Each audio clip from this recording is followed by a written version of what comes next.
A newborn check is our chance to do a full head-to-toe assessment of the baby and pick up any potential problems early on. But it doesn't always go according to the schedule. Your best bet is to have a rough structure, but to be adaptable, because babies often don't follow the plan. Here's how I do my baby checks.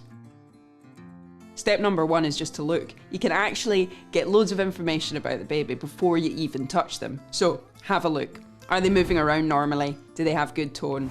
Are they a normal colour? And look at their breathing. What's their respiratory rate? Do they have any signs of respiratory distress? Next, be opportunistic. If the baby is lying happily, still and quiet, do the bits that you need to do while the baby's quiet before you get fully stuck in and the baby might become distressed or crying. By that I mean listen to the heart sounds, listen to the chest, feeling the femorals.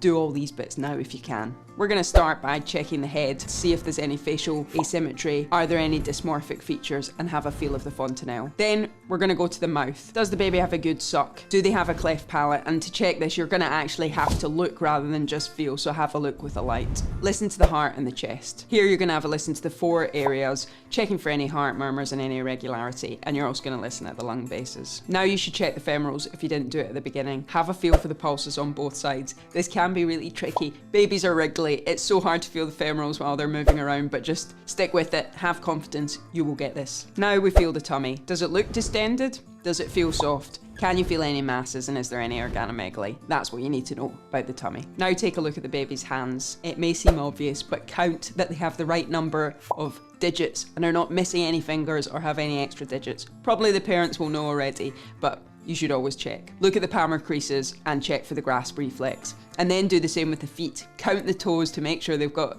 the expected number and check for grasp reflex. Now we're going to look at the genitalia. So you're looking for hypospadias, check that the testes are down and present, look for any genital abnormalities. And importantly, look at the baby's bottom. So look at the anus, make sure it's patent and it's in the right place. Now we're going to check tone. You've probably got a fairly good idea of what the tone's like from looking at how they've been moving around, but here you're going to hold them by the arms and pull them up to check for head lag. Put them on their tummy on your hand to check for ventral suspension. Reflexes. Check their moral reflex. This is easy to do, but please give the parents some warning. There's nothing quite like the parents' surprise and worry when someone from the paediatric team looks like they're about to drop their baby. So make it clear what you're about to do, and also check the stepping reflex. Now we're going to look at the baby's spine, so make sure it's straight, check for any hair tufts and look for any sacral dimples. Now we're going to check the hips. You're going to need to do Barlow and Ortolani procedure here.